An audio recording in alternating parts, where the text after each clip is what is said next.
Hi friends, welcome back to my channel. We have a very exciting reading weekend ahead of us. And you know what? I've decided that I'm going to stop apologizing for reading vlogs and the like. I tend to feel bad when my videos are specifically my vlogs are focused on certain reading and things like that, because I know that a lot of people like lifestyle vlogs and stuff, but you know, I like reading, I like talking about reading, and there's nothing wrong with that. This weekend is going to be focused on pretty much exclusively reading. I have a really big stack of books that I would like to get through, some things that I'm very excited for, so we're just gonna jump right into it.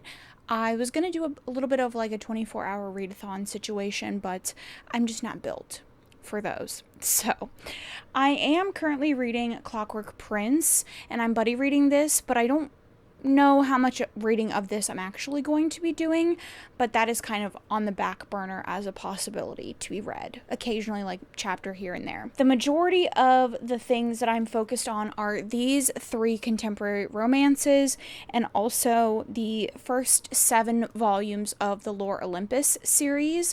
We'll start with the romances first. So we have First Time Caller by B.K. Borison. It's a love story by Annabelle Monaghan, and Problematic Summer Romance by Hazelwood. I have not read anything by Annabelle. I have read Love Light Farms by B.K. Borison, and I've read pretty much every Hazelwood book with mixed reviews, with mixed experiences. And then we have volumes 1 through 7 of Lore Olympus, like I mentioned.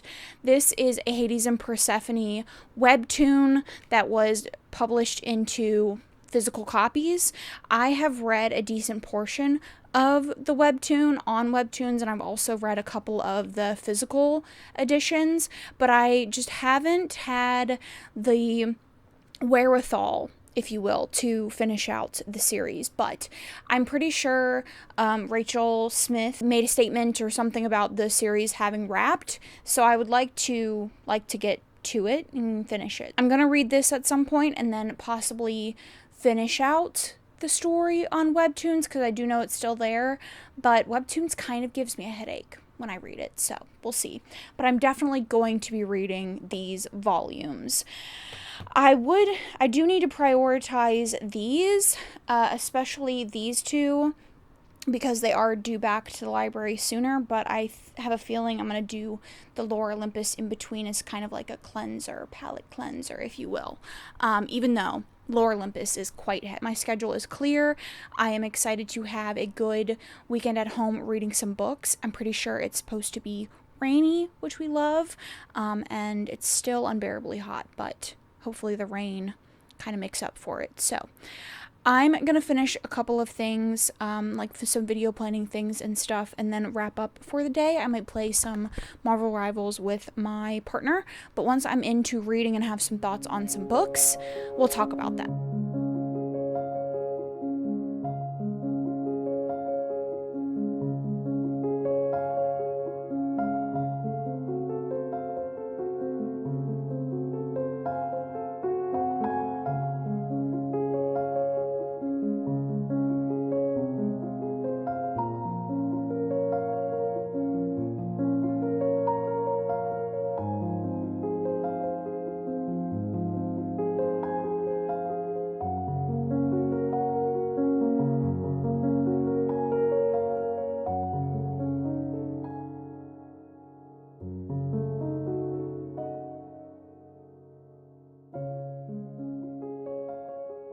It is getting a little bit late, a little bit close to my bedtime, so before I get in bed, put a movie on and play some Love and Pies, I thought I would give you a reading update. So first up, I ended up finishing volume 1 of Lore Olympus. This is just such a strong opening to the series. Hades' obsession with Persephone is just so strong from the beginning, and he's such a sweet little bean that I love reading about. And then I also started that It's a Love Story book or whatever, and I got 6 pages in and gave up. the writing style is just not one that I could find myself getting involved in, like falling for, and I'm not in the mood to try to push myself through a book. And to contrast that, I got 80 pages into First Time Caller, and I pretty much was sucked into this immediately. So this is a Sleepless in Seattle inspired story, and it follows Aiden and Lucy. Aiden works for a radio station, and he hosts a romance hotline. And he's been very uninspired in love in general in his life, and he feels a little bit lost in his career, in his relationships, and everything. He's been dealing with some really hard family things, and he's just sort of lost his way a little bit. And Lucy is a single mom. She co-parents with her high school sweetheart, quote unquote. They were like best friends. He's now married, and they co-parent and have like a very good relationship, but she also does not have the best romance life. And her daughter is a little bit concerned. She feels like she's lonely and she wants to find her a romance. So she calls into Aiden's hotline, and Lucy overhears it, and her and Aiden talk for several hours, and the clips from their radio show segment go viral, and the radio station offers Lucy a spot to co-host a like bachelorette type segment on the radio with Aiden, and she accepts. And that's pretty much as far as I got in. Like I said, I'm only 80 pages in, and I love BK Borson's writing. It's so easy to fall into. It's so quick, and she just writes such good tension between her characters. So I'm very much enjoying this one. I'm excited to pick it up tomorrow, but that is going to be it as far as novel reading for the rest of the evening. I think I'm going to read volume 2 and then of Lore Olympus, and then I'm gonna put on a movie. I'm thinking a rom-com, maybe. We'll see how I feel after the second volume. I might just put on like a rewatch or something like that. We'll see, but we'll probably end up talking tomorrow, and we'll get lots of reading done.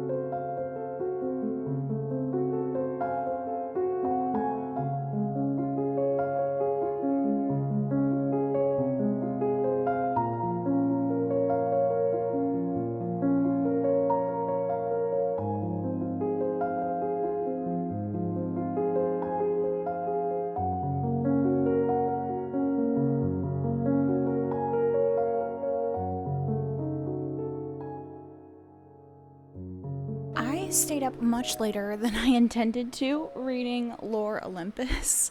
So I read volumes 2 and 3 last night, and then I also read volume 4 this morning. I think this series is just so good. The series starts off with Hades and seeing Persephone at a god party, and he makes a comment about how she puts Aphrodite to shame. This pisses Aphrodite off, and she drugs Persephone and leaves her in Hades' car, and he takes care of her for the evening. And they pretty much immediately hit it off, and then she ends up starting to work at his company through some meddling from other characters, and they have this very intense, immediate, intimate relationship. There's a lot of like touching and hugging and things, but they haven't actually kissed. But there's been a lot of like tension-filled moments. In addition to that, Persephone is dealing with some tough stuff. We have a lot of secrets about her past that haven't been revealed, and in the first novel, she is assaulted by someone, and that assault is prevalent throughout the entire series. She is forced to interact with her assaulter pretty much every day, and it's very, very emotional and hard to read. When it comes to Hades, she feels like he's a safe space, and she can kind of just be herself with him. And he also has quite a bit of trauma in his past, and he feels like he's not worth anything. He's not worth a good, loving relationship. He himself is in a quite abusive relationship, and there's just a lot of like character dynamics at play. This is a very character driven story, and there's a lot of characters involved. They're definitely the main characters, but you have other gods and goddesses that are introduced that play into the story in a certain way, and they have their own flaws and things like that. I love it. I think it's one of the best graphic novel series I have ever read, like webtoon series, whatever. And I think there's a reason why it's like a darling amongst graphic novel readers and non-graphic novel readers alike. I think it's just such a sweet, warm, inviting story. There's a lot to love. It's gorgeous. It's beautiful. I would like to finish the remaining 3 that I have to read, but I also really want to prioritize getting through First Time Caller, because I would like to start Problematic Summer Romance today. I have been itching to get to Problematic Summer Romance. I want to focus on First Time Caller. I am really enjoying it. I'm 100 pages in, and the chemistry between the characters is great. I'm loving the romance hotline storyline of this, but I do want to get to Problematic Summer Romance. So I'm going to try to read as much of this as I can. I might get to page like 200 and then pick up the next Lore Olympus volume.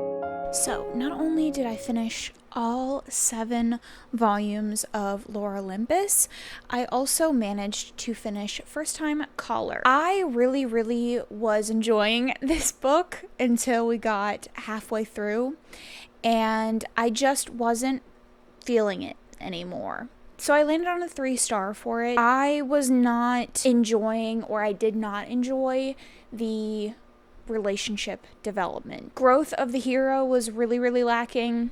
The growth of both of them was lacking. The things that I was enjoying in the first part with like the hotline and all of that just didn't come to fruition in a way that I enjoyed. Once they were actually together, I was hoping we would get a little bit more relationship development, get a little bit more intimacy between them, and that's not really what we got, unfortunately. It was cute, but it just wasn't like one of my new favorite romances. So, that is this.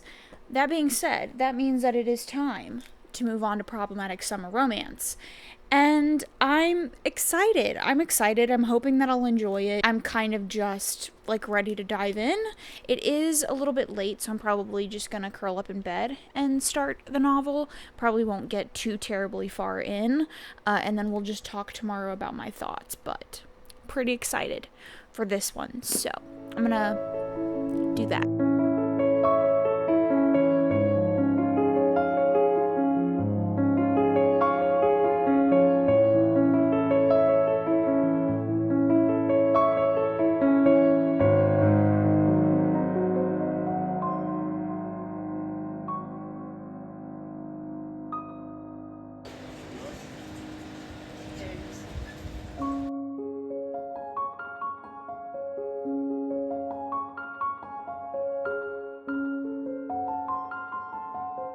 It's Monday and I have to go to work, but I thought we could talk about the 200 pages of Problematic Summer Romance that I have read. I'm loving this.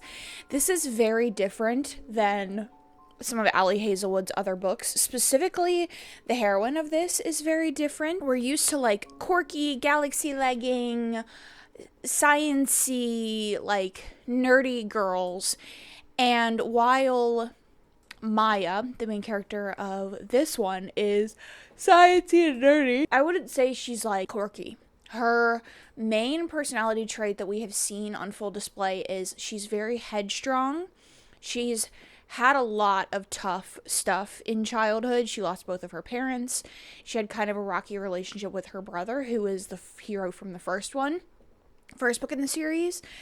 And she just had kind of a tough time, a lot of anger issues, stuff like that. She is now in her 20s, and she is going to her brother's wedding, which is like a destination wedding in Italy. She is in love with her brother's best friend, Connor, who is her brother's age, about, I think, 14 to 15 years older than her. She's had a thing for him since she was 20, and then 8 months before the start of the novel, he ghosted her, basically. Like, they were texting every day, good friends, all of that, and he got into a relationship and basically was like, I don't think that my girlfriend would appreciate, like, our relationship. So he stopped talking to her. In the present, we're now at her brother's destination wedding, and there's so much good tension between her and Connor. He is a co-owner of the same company, some tech company that her brother owned. Maya still very much has a crush on Connor, and she knows that Connor is into her, but he refuses to be with her because of their age gap, and that's really like his only complaint. And so she pushes him, like, she calls him on his bullshit, she pushes him, and she like is like, I know that you're into me, and I know that the only thing that's holding you back is this bullshit age excuse. And I'm loving it so much. I'm definitely appreciating having a different heroine from Allie Hazelwood. As much as I love a nerdy girl, I'm excited for the switch up. Maya is such an interesting character. She's so fun. She's so headstrong. And she really pushes a lot of their interactions, which I love. I find that often in romance, and especially with Allie Hazelwood, heroine is very kind of meek, and a lot of the interactions that happen, a lot of the like romance things that happen are sort of brought on by happenstance or by the hero, and I'm obsessed with Maya being the one that's like pushing it along. It's just such a fun dynamic. And we've had some moments together where he's just like shown how sweet he is. He's definitely one of those heroes that's not very nice with his words, but his actions are there for sure. He's kind of doing everything in his power to push her away and act like he's not interested, but he does like these little caretaking things for her that I just like, it's exactly what I want. You know, this dynamic is exactly what I want. So I'm in love with it. I don't quite know if it's going to be a 5-star. This could be a very, very strong 4-star. The only complaint that I can foresee myself having is constantly having the same arguments about the same things could be very frustrating.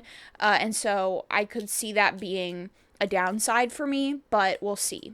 We'll see how it plays out. I'm loving it. I'm in love with it. I can't stop thinking about it. I have so many other books that I need to be reading right now on top of this, and I don't want to read any of them. So I need to get to work, though. I'm probably going to be doing a lot of reading there. This little weekend vlog has definitely carried over into the next day because I do want to get my final thoughts on this before I wrap up the vlog. So I'm going to try to do a ton of reading of this today. I am in the office alone, and it's a long week for me, which means that I have to work longer than I usually do, so I have plenty of time to do my reading. So we'll probably maybe get some updates while I'm at work, or we'll talk whenever it's done. I don't know. We'll see if I'm having some feelings. I'm definitely having some feelings, but if I have some things to say, I'll let you know.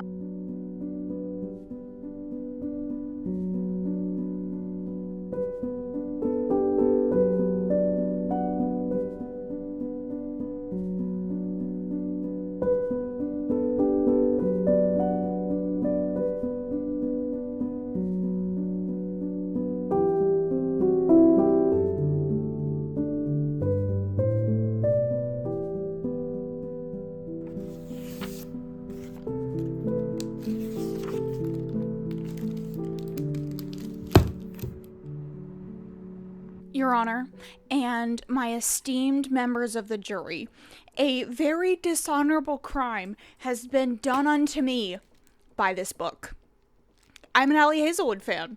I have given 2 of her books 5 stars, and there's just like, how can I not say that I'm an Allie Hazelwood fan if 2 books have been given 5 stars, and one of them I give 4 star? Like, what was this book? It was so freaking good. I wish you could see my messages between me and my friend who loved this book, because I was screaming, I was crying, I was vomiting, I was unwell.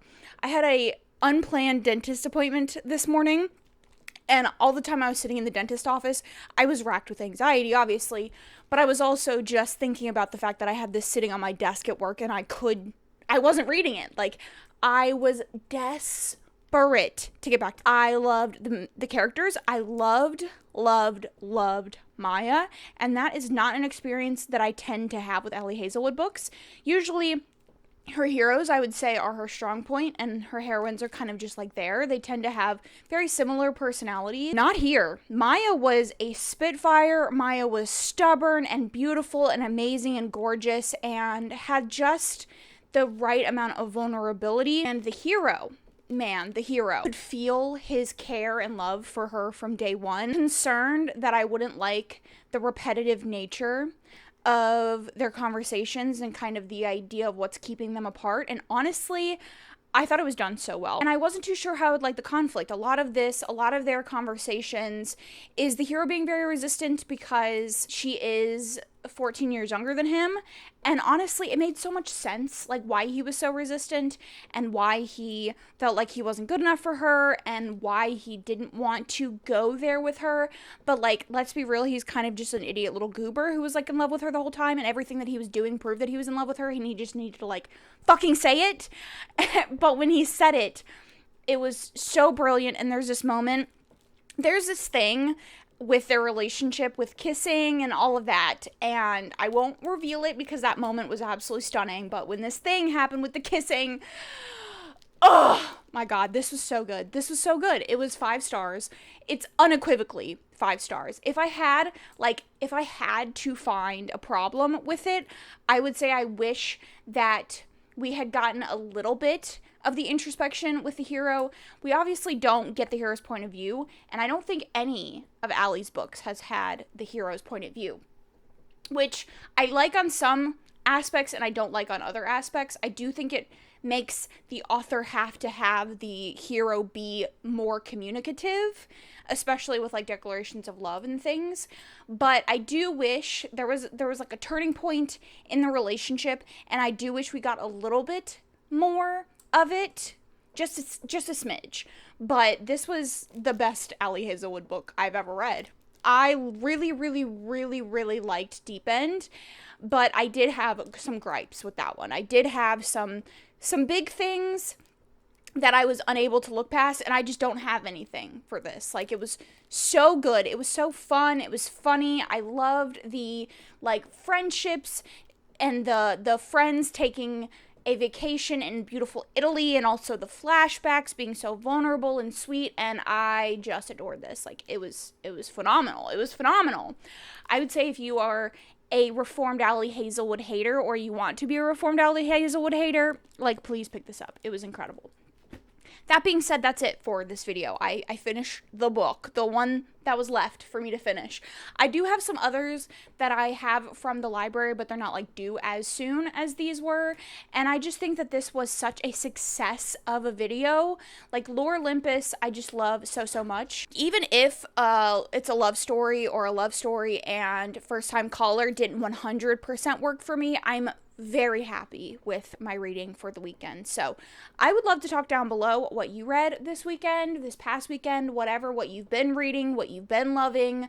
Let me know if you're interested in Allie Hazelwood video. I'm for sure going to be rereading all of her old stuff, probably towards the end of July. But if you want, like, a dedicated video to it, I would be happy to do that. So let me know. But let's talk down below. Don't forget to subscribe if you're looking for more content like this from me. Check out my book club and all of that linked down below. Thank you so much for watching, and I'll catch you guys in my next one.